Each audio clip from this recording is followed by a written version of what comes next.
Welcome everyone to another episode of Comic Movie Marks. My name is Matt, and I am one half of the Movie Marks. Next to me is a ridiculous thing, my co-host Shane. Interesting. Today we will break down Money in the Bank. We're going to talk about all the matches, from top to bottom, and give you, the Markomaniacs, our professional and ultimate opinion on these matches. After this, you'll be shocked and awe at how right we are and the greatness of this show. Or you'll shut off in 5 minutes and never like wrestling again. Because two idiots like us shouldn't even own a mic. Damn you, Amazon! So let's start a drinking game and take a shot every time we say ridiculous or interesting and hope the ER isn't far away. This is the Money in the Bank Breakdown. Alright, let's give our analysis of Money in the Bank. We'll start with the kickoff show. This should go pretty straightforward. The first match was Golden Truth versus Fandango and Breeze. I'm not even sure if they have a name. That's just what I put down in my notes. Or something. Oh, okay. Febreze. Febreze, okay. Yeah, I believe that's what it is. Gotcha. All right. This was a quick match, 5 minutes long. They kind of played up to the Breeze and Fandango being sunburnt. Yeah, it was a gimmick match. Yeah, which I... Start off the crowd with a laugh. Right. Slapping sunburns. Yeah, exactly. And I feel like I missed something either on SmackDown or as a part of the pre-show because I don't know when they got sunburnt. I don't know. They showed a vignette of where they both decide to squeeze into a tiny little suntanner. Gotcha. Together, very tightly. All right. And then Goldust sneaks up, turns it up a little bit on them. Okay. And that's how they get sunburnt. They get sunburnt. All right. Together. Yeah, I thought the makeup or 360, even though they were chest to chest. If you look at it, they're chest to chest, like they're in a tight right, spot. Okay. They're chest to chest, but somehow that thing pecker to pecker. All right. Exactly. They were docking. And so head to head, and they rolled it. Yeah, all right. They were one. Yeah, so it was just some ha match. Yeah. It gave Truth and Gold their first win. Yeah. And 5 minutes 10 seconds, nothing special about this match. Truth and Gold to me seems like the Booker T and Goldust 2.0. Yeah, that's all I think. That's racist, but yes. Yeah. I was waiting for that comment, but that's what it seems like they're trying to do. Can you dig it? What? Yeah, or whatever he says. Yeah, what is truth? Is I don't even remember. Awesome catchphrase. Yeah, not even important. Okay, right. Next match we got the Dudley Boyz versus the Lucha Dragons. Yeah.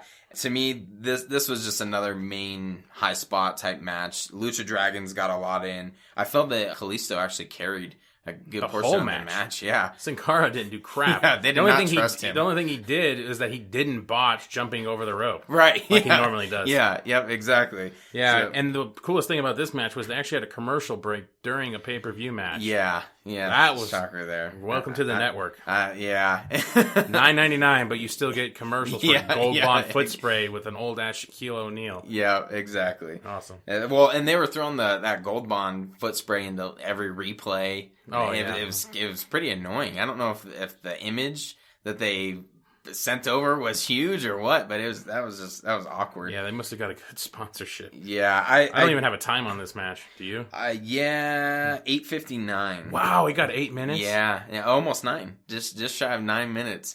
So it was just maybe it was the commercial break. Yeah, it must have been the commercial break extended that extra minute. Yep. Even then, though, it probably wasn't even a live match. They just edited it. Yeah, shit. I thought one of the standout things, and this is probably just because I like him as a commentator, but the Mauro Ranallo, hopefully I'm pronouncing that right. Strikeforce guy. Yeah, exactly. Or New Japan. He did that before JR. Strikeforce. I like how he calls out all the moves as they're happening, especially because it's a lot of lucha style moves. I can't remember any of them off the top of my head, but it's kind of a cool addition to it, especially when you have Kalisto flying around. Yeah, no, he does a great commentary. Yeah, great commentary. So then Lucha Dragons picked up the win on that one. So now on the main show, the very first match starting out, which I was I was pretty surprised by this actually, was the 4-way tag match. I guess the New Day's been starting out a lot of shows, so maybe they just continued with that, having the tag team match first. This was probably supposed to be a good start off for them. I guess that's what kind of setting the tone a little bit. Yeah, setting the tone, getting a good setup. But the problem with this match, and we even talked about it in our predictions, was we thought this was going to be single elimination. Yeah, which it should have been, especially after watching the match. It went for almost 12 minutes. Yeah, and after watching it, you could tell it was just. How do you believe anybody's going to get pinned with 6 other guys possibly stopping the match? Plus, actually, you do have the other New Day guy. Yeah, it's just kind of a weird, just a cluster and that caused a big problem because that's at the 10-minute mark. This whole match started falling apart because now these guys need to get bumped out of the ring, and that's when was it Gallows? Gallows. Yeah. So he sees his team member get picked up on his shoulder, on Big E's shoulder, and he just stands there like, oh. Yeah, because something's supposed to happen. Yeah. That was supposed to be the finish. And I thought when Big E picked up his partner, I thought that was awesome. Great show of strength. But then you can tell he's waiting for someone else. I think it was Big Cass maybe to come in and give him a big boot. I don't know if he messed up and was behind or what. I had couple notes of cluster F at a minute 30 in. There was kind of the shit canning. And then at 4 minutes in, but it wasn't even like good shit canning. It was just kind of like, what the hell are they doing? Okay, throwing them out, and then. Yeah, there was a lot of huge focus on Enzo and Cass and the New Day.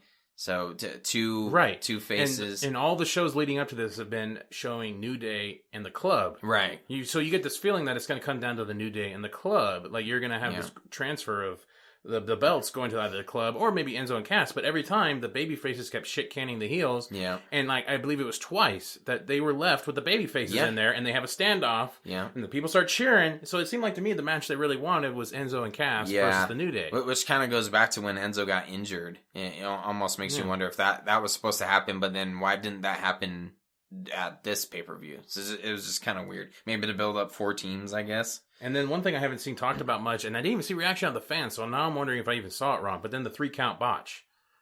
Why? I don't know what happened there. Right, yeah. Yeah, so it looked like the ref counted the 3. I forgot about that. Right. And it looked like Enzo and Cass were the new champs. Yeah, and then, but you're right, the fans didn't really have a reaction to it. Yeah. But at the house, we were chanting, or I was, that was 3, because I'm like, wait a minute. Yeah, either the fans would be chanting, that was 3, or you fucked up, right, you fucked up. Yeah, exactly. That is what the fans would do. But it seemed like to me the fans were dead silent, nothing happened. So either it was something with the camera when they transferred over, so it seemed like it was at 3, or they just botched and somehow the fans just didn't notice. Yeah, which maybe is very hard to believe. Yeah, exactly, especially for how spot on the fans are usually. And then Kofi pinned Aiden English, which I also thought was interesting because he took the Club's finish. Right, and then did he take the Club's finish? Or, yeah, or he took the Club's finisher. Okay. That I don't know. Right, okay. And then the Club took New Day's finisher. Yeah, Anderson took the finisher from New Day. Right. And then he conveniently rolled out of their way, then they pinned the pale white guy. Yeah, exactly. Aiden English. So that was odd. I was...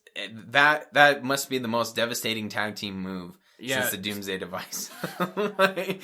Breaking necks. Yeah, I don't know. It was weird. I guess it was a way to protect the Club so they didn't get pinned. I'm not quite sure. That must have been. And I had a note. They were really focusing on the 301 days of being tag team champions. Yeah, they wanted to break the record, I guess. Yeah, and I actually thought, okay, they're focusing on it so much that this is going to be the end of that. So I specifically said, okay, there's 301 days. Want to make sure that I remembered that. And then, nope, New Day retained. So I think it's going to continue to be a focus. Yeah, I thought the Club didn't look that well in this match. They were getting shit canned by the baby faces. Yeah. They had that one finishing move that they performed on Aiden English, and that was it. Other than that, Gallows stood there like an idiot waiting for his spot to get kicked out of the ring. Yeah. While his partner's getting lifted up. Right. He almost should have tried to do something else. He should have just kicked Big E or something. Right. Yeah, at least to stall for a little bit, then get kicked out, and then Big E can pick him up again. Something. Yeah, that was odd. Yeah, that was weird. But New Day retains. Match time was 11 minutes, 49 seconds.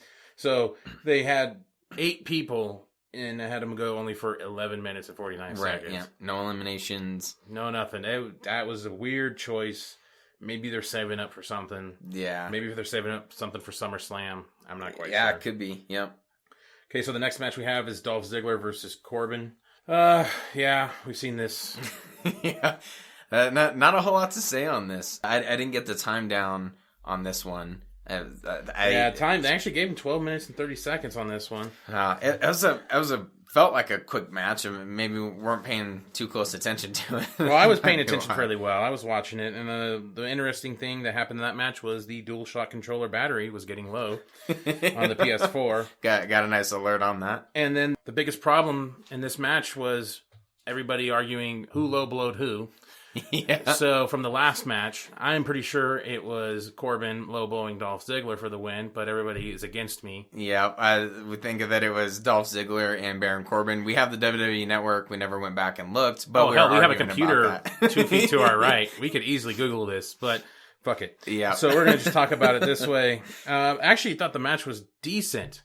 It was actually a better match. These matches start out really slow. So in the beginning there, at the 4 minute and 50-second mark, crowd started chanting boring because they've seen it already. But I actually thought the match picked up really well and was really interesting. And I actually put good match, but ruined by the fact that we've seen this several times already. Yeah, and I don't mind feuds that go, 3 pay-per-views. I think it's been 3 since WrestleMania that they've been feuding straight. I think they've been going 4 now. I think they did one before WrestleMania. Yeah, shoot, they might have since Baron Corbin. Well, when did Baron Corbin show up? Oh, the Andre the Giant. Yeah. So right after WrestleMania, but they've wrestled a crap load on Raw, SmackDown, and the odd thing I like, the biggest thing that I noticed was the tights of Dolph Ziggler, just because it's been repetitive of the HBK. He was even trying to do Shawn Michaels Sweet Chin music during the match. Yeah, it's even down to his boots. He has the same what are those, like the motorcycle type boots? Mm-hmm. Everything, the zebra stripes, the all over print. So that was weird. That was the biggest takeaway of that match for me. All right, so the next match we have is Charlotte and Dana Brooke against Becky Lynch and Natalya. So we got the time here of 7 minutes and 10 seconds. All I wrote for this match is why. I don't know why it was done. I don't know what the purpose of this was. I guess just for Natalya to lose again. Yeah, I guess. And maybe bring Dana Brooke up to the main roster. It's just kind of... the one thing for me, I feel that Charlotte has been a real disappointment since reaching the main roster. And that's for me personally, from watching her in NXT... And I really liked her there. And then I felt the thing with Ric Flair was forced. And every match, I cringe. Every promo, they start out good. And then there's cringe-worthy parts of the promo. And it's been a consistent thing with her.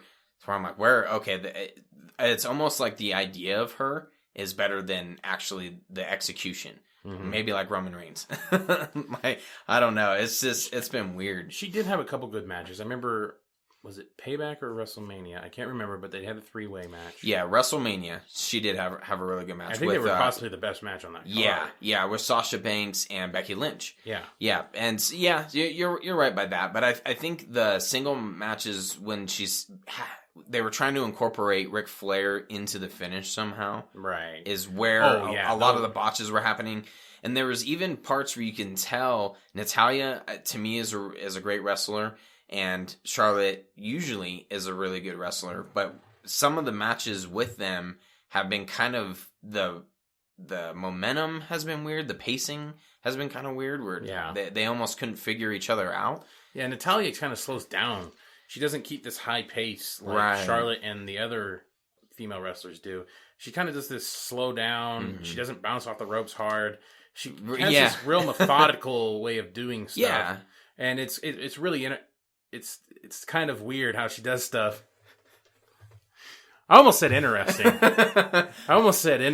And we would have had to taken so many shots because then I would have been stuck on this. And I just said interesting 3 times. So get that tequila out and get fucked up. Or Jack, whatever you're drinking. Yes, one of the two.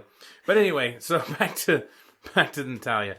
So her matches, I don't know. She just does these weird things where she hits somebody and then she stops and stares. Mm-hmm. And then she hits him again, stops and stares. She just has this she wants to stare at him. Yeah. And I don't know if maybe it's how she was trained. I know exactly what you mean. The way that she wrestles is very slow and methodical, and she doesn't really do it as if she's planning something, which is kind of the odd part about it. Yeah. It just comes off more of, I'm just going to stop and stare at you instead of I'm going to stop and plan my next move. It's like she's waiting for a cheer from the crowd or something. Yeah, that could be. But anyway, back to the match. Instead of critiquing the characters. Let's actually talk about the match. There's not much to talk about, actually.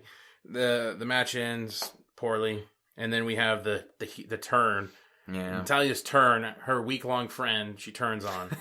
What a tragedy. Yeah. I feel so bad. Oh, no. Stop it. And Stop against it. all the kids, I guess. I don't know. No. Don't do it. Yeah. And the only problem with that turn was the fucking cameraman. I swear, whoever is telling the cameraman to bounce with the punches, that's not how you show a punch. All right? You keep it focused and let them hit. Yeah, let the wrestlers do the work. I don't know if you want to take a shot for how many times we go on rants. It was a rant about Natalya and Charlotte, but here's another rant about the fucking camera work. Because it pisses me off when they do the Cesaro spin. He zooms in and zooms out. Or when it's certain things in the corner. Oh, let me bounce. And it's annoying as when shit. Austin stomped a mud hole and people in the corner, the camera stayed still and just watched him stomp a mud hole. Exactly. And he did the work. And that's how you felt it, not this shaky camera bullcrap. Bouncing up and down with the punches. Yeah, they're trying. That does not put emphasis on it. It just annoyed the shit out of me. I didn't even care about who was in the ring. Yeah, exactly. I was just like, I just wanted to sucker punch that cameraman. Just come out of the crowd, turn and heel on the cameraman, and then watch his camera bounce. It's like punch him in the head over and over again. That would be entertaining. God. All right, next match we got Sheamus versus Apollo Cruz. All right, so the time for this one, almost 9 minutes dead on. I put 9 minutes-ish because my timer, I botched the timer. And people were yelling at me. Botchamania. People were yelling at me, you fucked up over a timer. Yeah. All right, so the only thing I really have for this match was good finish. I actually did like the slam that Sheamus did on Apollo Cruz. And then the kind of arguing with the ref, the cocky heel arguing with the ref moment. And then good roll-up by Apollo Cruz. And I liked it. Pin, 1, 2, 3. He got out. He won. So Sheamus wasn't completely beaten, but he got beat up by a roll-up, which I miss sometimes. Yeah. Oh, yeah. It's the simplicity of it. Absolutely. Just the coolness of a good roll-up. Yeah. I enjoyed the builds to this match. I wasn't completely focused on the match itself, but the build over the weeks has been pretty decent. I think Sheamus was a great first opponent for Apollo Cruz at a pay-per-view. Correct me if I'm wrong, but I think this is his first pay-per-view match, right? Yeah, it's his first pay-per-view. Okay. But I think this is where Apollo Cruz really needs to start defining who his character is going to be. Because to me, he's kind of turning into Rocky Maivia. Yeah, he's a straight up smiling babyface. Which he has a great look, great move set. I like a lot of his power moves, but can also be really athletic. Yeah, he did a backflip on that one outside. Yeah, but he needs to start, and Sheamus may be the one to bring it out of him. I'm a big fan of Sheamus, and his wrestling style. So hopefully we start to see something, start to see him grow. Because even in NXT, Apollo Crews was just kind of there to put on a decent match, and good transition to something else.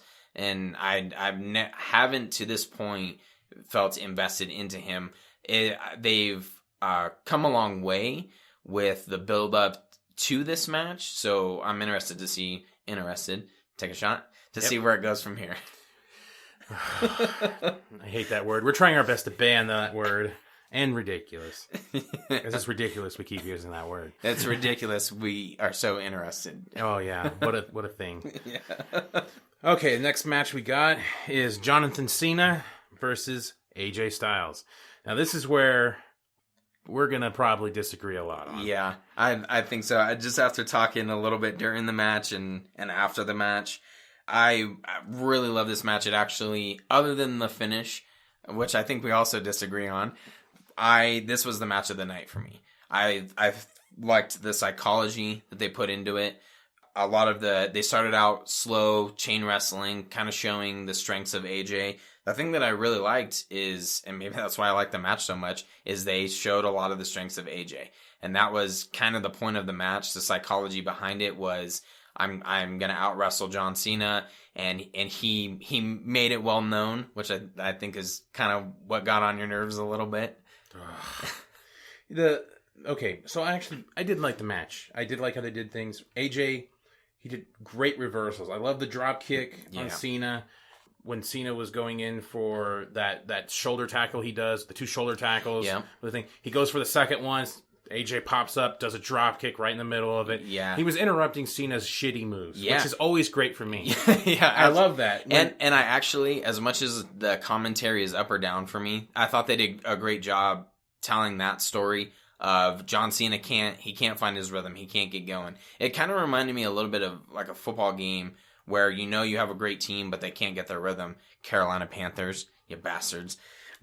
But they can't seem to get their rhythm going. That John Cena is a great performer, wrestler, whatever you want to call him.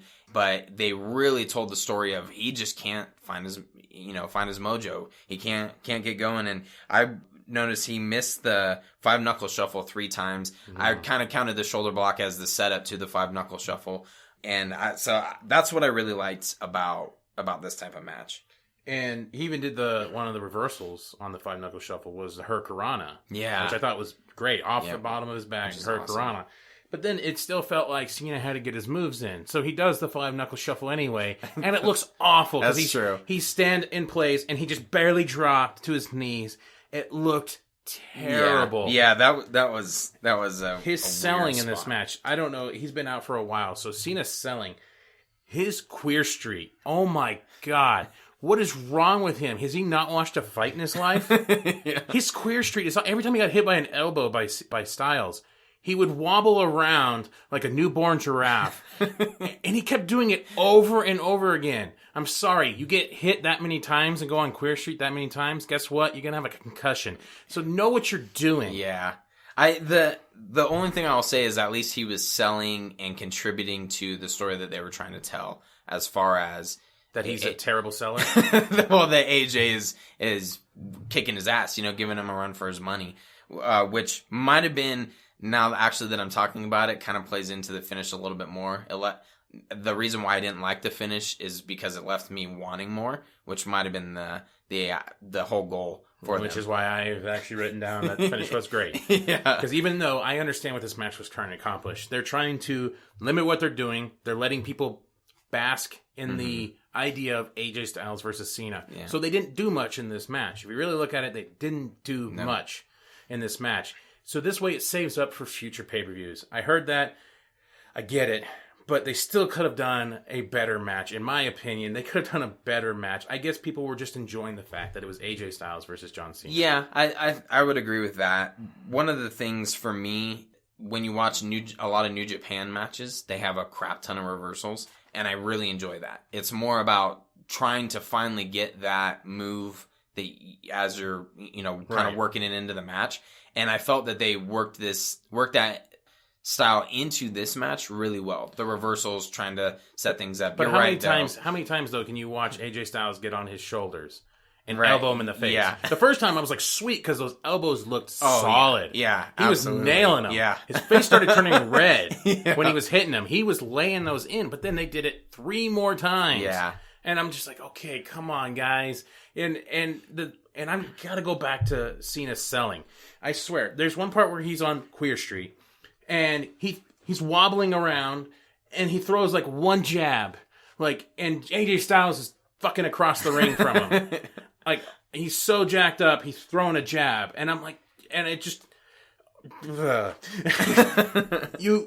it just seemed like he's never been in a fight in his life, and he's never watched a fight in his life. Yeah. Because that was horrible. Yeah, I guess over-exaggerated Hulkamania style. It wasn't even Hulkamania. No, I'm not even, it was just terrible. Oh, damn. It was terrible. And it totally took me out of the match. I could have enjoyed that, because there was aspects of that match I liked. The reversals were great at first, and then after so many times on that FU, and he kept reversing it, I was like, okay, we can only watch him so many times elbow the shit out of Cena in the face. The Right. first time was solid. The second time, you could tell he started lightening up on it. Yeah. And it's just... Well, then I think he grabbed the ropes on one of them. Yeah, he did grab the ropes, but that was after a couple elbows. Right, yeah. He elbowed him to kind of work him to the corner, Yeah. and then he grabbed the ropes. And I'm just like, okay, there's only so many reversals you can watch. Yeah, well, so many of the same reversals. I wouldn't Right. mind if John Cena continued to try to do it and they would reverse it differently instead of actually getting him up on the shoulders, maybe slides down the back or does something else, rolls him up a different way or something. Yeah, find a different way, and that's something they should really work on for the future matches. Please find different reversals, counters to whatever the moves are. Instead of just elbowing him in the face or something like they did with the five knuckle shuffle, he did a hurricanrana off his back. Yeah. He drop kick before the shoulder tackle. Before the shoulder tackle, so they found different ways to stop that crappy move. Yeah. So that was great, but yeah, I hope they continue this type of story into their matches though, because I really enjoyed that. Yeah, it was a good chain wrestling moment. You got to see the two go at it, but I think they really banked on the fact that this was just a Money in the Bank. People were hyped up for this match. Yeah. They're saving their best for SummerSlam. Yeah. Well, but like a lot of people say, less is more. You do less, you get more out of it. I bought into it, marked out for it. Yay. Yeah. So it went just over 24 minutes. Yep. And the finish was interference help from the club, which I didn't really like. I think I just kind of sold myself on it a little bit. I didn't like it at first. I left wanting more and feeling robbed essentially from, well, you just had this great match. You should finish it. But shit, maybe that they're waiting for SummerSlam. Okay, so the reason why I think this was a decent finish, actually a good finish, because this way he doesn't get the clean win over Cena. Because we've seen a couple clean wins now, and then after that, Kevin Owens, for instance. After that, he just beats him twice. Mm-hmm. When it actually comes to the big stakes, like at SummerSlam, we're looking at probably SummerSlam, then Cena wins. Yeah. And it just became very repetitive. He did that with Rusev. He did that with Kevin Owens. He does that a lot. And so I feel like with this one, because it was kind of tainted, I think it'll set up something for Battleground to where maybe it'll be the club versus Cena and like New Day. Right. Maybe we'll get kind of a tag match, and then we could see them wrestle that way, and that way they could save the big blow off for SummerSlam. Which, going back to our preview, if they do it that way or however they do it for Battleground, I think the AJ or the club should come out on top in that one, and then even at SummerSlam, and really help build them to be a heel group. You know, Cena shouldn't win a single match. No. I mean. Maybe he can win a tag match on Raw. Yeah. Maybe give him that much. Right. But I don't think he should win a single match in this. Yeah. Maybe a DQ, maybe something like that. Maybe they could do that. But I don't think he should win a single match in this and just kind of establish the new generation. Yeah, absolutely. The new guys that are here, even though I think AJ is the same age as John Cena. Yeah. Or fairly close anyway. Yeah, he might be. We got the Money in the Bank match next. This was a good match. To quote Austin, was what it was for me. Yeah. I wasn't super thrilled with it. Everyone got their stuff in. There were some really cool spots. There were also some ladder spots that just didn't really make a whole lot of sense. The erector set? Yeah. That's the exact one that sticks in my mind where it just kind of felt lame afterwards, where I felt that they were building to something and then, okay, that was it. Other than... What was it, Kevin Owens? That Sami Zayn, I think, kicked his legs out and he dropped. And which I wrote down, Owens takes the best bumps in this match. He took a dick shot and then bent himself over the ladder and stayed like that. Yeah, if you ever seen with that driver, oh man! If you ever seen the Simpsons episode where Homer falls on a fire hydrant and he just folds over it, it looks just like that. It's awesome. Yeah, great. Yeah, he was a standout. Yeah, that was he. I wanted Kevin Owens to win, but I understand Dean Ambrose winning. Yeah. That to me does lead to the better road, even though I'm a huge Kevin Owens fan right now. But what ultimately did happen later that night leads to the better storylines. Yeah, absolutely. And the weird thing is I just kind of discounted Ambrose as winning because of the history with him. He loses to Brock Lesnar at WrestleMania. He did beat Chris Jericho in the Asylum match. But the Asylum match. It's just kind of, he lost to Triple H. leading block. Yeah, thank you. Leading up to WrestleMania. So I felt his road's been getting blocked multiple times. And so I kind of discounted him. I didn't, in our preview, I didn't really have a prediction. I picked Cesaro as kind of a surprise underdog. And in turn, Ambrose was almost that surprise underdog for me. Yeah. Where he ended up, I predicted shocked. That. Yeah. I actually predicted that, even though we got the recording up late, I actually predicted that before that Raw, where he did make that comment. You did. And so... Go back on YouTube and listen to it. Yeah. At comment movie marks. But, no, the thing is, though, with him winning, it did make a better storyline. Mm-hmm. It does make a better storyline. The only thing, though, is I wish he didn't say it on Raw. Yeah. And I think he would have got a way bigger pop, way bigger surprise for everything that happened that night if he didn't say that on Monday night. Like, if he brought him out there and he said a couple things like, okay, thanks, guys. Hopefully you can hold on to that. Maybe make a smart-ass little comment. Yeah. Maybe you can hold on to the title. Don't say that I'm going to win the Money in the Bank and then come out that night and beat you like he said on Raw. We're recording this pre-watching the Raw after Money in the Bank. If he comes out and says, I did what I said I was going to do, then I would buy it. Because he set out and said, it's the confidence, I'm going to win the Money in the Bank, and you don't know when I'm going to cash it in. Maybe I can cash it in at the Money in the Bank. And it was kind of a spoiler, or I can't even, forecasting.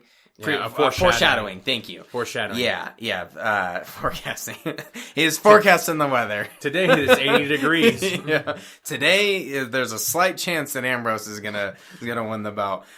And going back to the storyline with that whole thing, I've seen a ton of images now that I didn't even think about until I started seeing them on social media. That every member of the Shield technically held the belt in the same night. Yeah. And I didn't even think about that, and that's awesome because now they can kind of play that up as well. That's what I mean. It makes sense. And now we're gonna have probably for SummerSlam they'll probably do something to hold it off from Battleground. But SummerSlam we're probably gonna have the Shield triple threat match. Yeah. Yep. Who comes over in that? I hope Ambrose wins. I hope they just don't keep swapping the title every 2 months. Yeah. To these guys. Yeah. Seriously. But between the three, that would be quite annoying. Yeah, and I hope Ambrose actually holds the belt for a little while. Maybe even past SummerSlam for a couple months. Definitely past Battleground, and then past SummerSlam after that. I would like to see at least a couple months. So then we got the U.S. title match. This was kind of a random cluster F of a match for me. Just shy of 8 minutes. Very weird start. I felt maybe it was kind of a not quite a squash match, but not quite a actual match where Titus O'Neil got a little bit of stuff in, but they still made Rusev look incredibly strong. Yeah, Titus O'Neil got his good luck kiss from his son on the lips. Yeah, prior to. That was awkward as hell. Yeah, if my son ever complains about being embarrassed, I have the WWE Network for $9.99, and I'm going to show him. You think you want to see embarrassment on national television? Get kissed on the lips by your dad. Yeah, that's a fatherly love. When Rusev rolled out of the ring, it would have been great if he would have kissed him. Try to lean in for a kiss. That would have been great. So yeah, that match didn't. That match was kind of lame. They put that in there. The crowd was dead. Yeah, they didn't care at all. It was the women's match of the past several years. Yeah, where the filler match. Yep. To bring people down so they can have the transition. Yeah. And then for some reason, Rusev had US Champ on his belt. Yeah. I don't know why. Yeah, still don't know what that means. Yeah, I thought he was only going to speak Russian. I didn't think he was going to learn English, but for some reason he's got US Champ on his thing. Yeah. Improper English. Yeah. Maybe it's him and Lana are the champ. It should be champs then. US Champs. Yeah. Something. So, I don't know. Very weird. Yeah. So we got the main event, Roman Reigns versus Seth Rollins. Yep. And this match went just over 26 minutes from what I clocked. And I really enjoyed this match. Second best match of the night for me. We were noticing throughout the match itself, Roman Reigns was definitely wrestling as a heel. He was taunting Seth Rollins at a lot of points, taunting his knee, even talking shit to him, which I love. Yeah, it was awesome. I hope they continue this, and maybe it doesn't have to be a hard shift to a heel, but continue the same mannerisms and things that he was doing. Very cocky swagger. Yeah, absolutely, and hopefully that starts to come across in his promos. Just kind of let him do. Continue that character, or maybe that's a part of it. Just don't let him talk that much. That's my thing. Just don't let him talk that much. Just kind of just put him out there for maybe 2 minutes. Let him say he's gonna tell everybody he's gonna kick somebody's ass. Don't give him any smart ass remarks or anything. Right. And let him walk away. Yeah. Don't give him anything else to say. 2 minutes max on the mic. Yeah. Done. And so they're probably going to give him 15 minutes on the mic tonight, first thing on Raw. Yeah, probably. He's going to sound like an idiot because all this hate for Roman Reigns is I've watched so many of his matches so far, and I've liked almost every single match a lot. Here. Yeah. Even the one he had against Big Show when he started making that push, when you could tell he started giving him that push. And he had a good match with Big Show. Yeah, absolutely. And kind of going back to it, I do like Sheamus as a wrestler. He's stiff as hell, but those are some great matches. Even when they would just throw them together on a Raw or a SmackDown, I make sure I'm glued to it because they beat the freaking crap out of each other, and it's awesome. I like it, and it was a rough match. Yeah, and I felt that the same thing with this is that he was beating the crap out of Seth Rollins, showing that he was stronger, kind of making Seth Rollins look not necessarily weak, but he was definitely fighting from underneath. Rollins was definitely selling like a babyface. Yeah, he was kind of curling up a little bit. He was definitely laying down for a while. It was very interesting. I really thought my prediction was going to come true. Shot. Damn it! Damn you! But yeah, I just found it to be fascinating. The way he was selling like a babyface. He would take the hits, he would lay down, he would curl up, he would stay in those positions, and Reigns would just walk around him with swagger and just fuck with him, pull him around the ring. It was very interesting, and I thought my double turn was going to come up. I really thought that's really good. And if you actually look at the crowd, it kind of was. Yeah. Because they booed, and then when he did win with the pedigree, people were cheering. Yeah. So, really, we'll see what happens on Raw tonight. We might have it. We might get it. It's not officially announced, but we might get it. And I really hope they continue this way, and maybe they don't announce it. Maybe, like I said, maybe it's just a soft heel turn where he just starts acting like this continually. Yeah. And I would love that. The one thing I want to say about Roman Reigns, whether or not you hate him, you like him, whatever you do, watch this match. This guy has the best kickouts. Yeah. Freaking 2 9/10 kickouts like crazy through that match. You make false finishes, all that stuff, not respecting finishers sometimes, whatever. But he has the kickouts down. Yeah, absolutely. Beautifully every time. I thought they were going to fuck up at least 3 times on 3 different... I thought there was going to be 3 counts, at least 3 different times. Yeah. And he gets it up just in time. And that's what all the ladies say. Yeah. And it's not just this match against AJ Styles and whoever. And that makes you, when you're sitting there watching it as a fan... It makes you wonder, oh shit, is this it? Oh, boom, and he gets the shoulder up. Best kickouts. Yeah, I'm just going to say it right now. Watch his matches. Best kickouts in WWE. Yeah.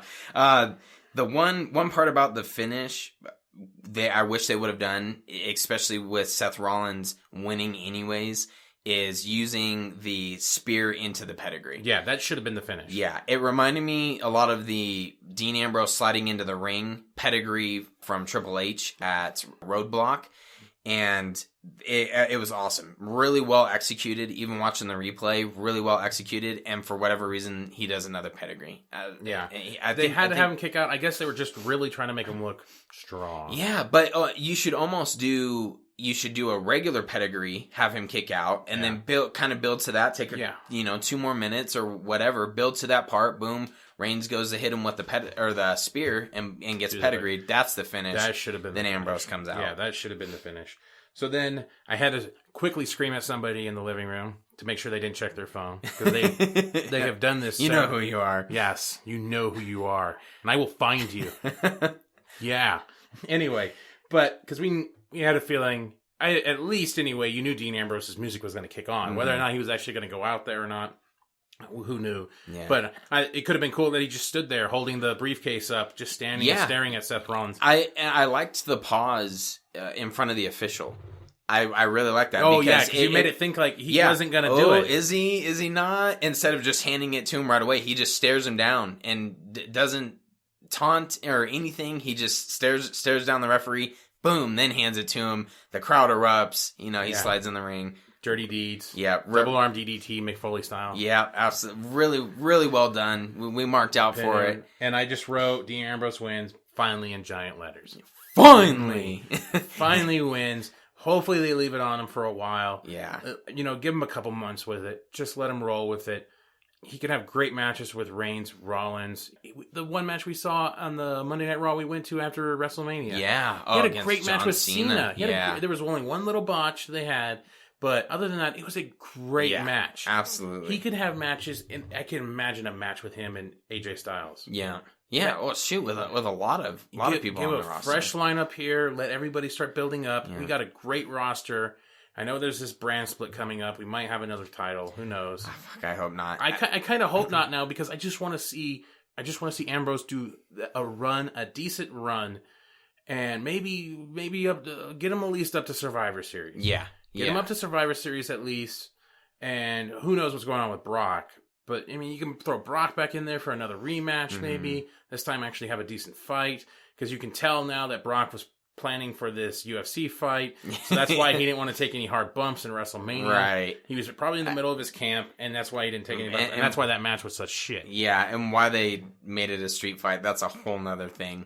But yeah, I completely agree. I hope that they keep the belt on Ambrose, and he can definitely be, if they have the brand split with one champion, he can bounce back and forth between both shows no problem and carry great matches. I think consistently. I think it would be great. There's a lot of potential there. Reigns had great matches, and he can build up and fight, and we could have contender matches. Kevin Owens can probably get in the mix. Hell, even Sami Zayn, even though he's never won a damn thing since he's been in WWE. No, NXT champion for a very short period of time until Kevin Owens showed up. I mean, you could still have a lot of these guys going at it. Yeah. You have so much. You finally have depth to your roster. Yeah. Don't focus on one guy. Definitely don't give the belt to Cena for any reason. No. Don't do that. If you want some real entertainment, though, throughout Money in the Bank, watch it again, and there's a guy in a red shirt and lederhosen. Watch him, because he shows more emotion in that match than anybody else. That guy, the whole pay-per-view, was the ultimate mark, and we might have him on the show someday. That'd be awesome. Probably not. If you're listening. Where the hell were they? Vegas. Oh, he could actually. Yes. There's a potential future guest right there. Red shirt guy in lederhosen. You know who you are. Check us out on Comic Movie Marks, huh? Yeah. So, last thing, I gave this pay-per-view about a B-. There was a lot of random fillers, but overall, a lot of great matches, memorable parts, good endings. I had fun with this one. B+. All right, well. I gave it a B+ for once on the positive one. You negative Nancy. All right. Nancy. And so I gave it a B+. And if it wasn't for a couple matches like the women's match, maybe, and the Rusev Titus match, yeah, mine would have gone up if it wasn't for random filler, Baron Corbin or Ziggler things, dad kissing sons, random stuff like that. Yeah. Really, the Corbin Ziggler match was pretty decent. I know we've seen it several times, but it was actually a decent match. It was the Rusev Titus match and the women's match that kind of just, I don't know why. Even the Sheamus Apollo Cruz had a decent finish. So yeah, B+ for me, B- for Shane. All right. Well, find us on social media at Comic Movie Marks and let us know what you think of our review. Make sure you like, share, and subscribe to our YouTube channel, and check us out on iTunes at Comic Movie Marks.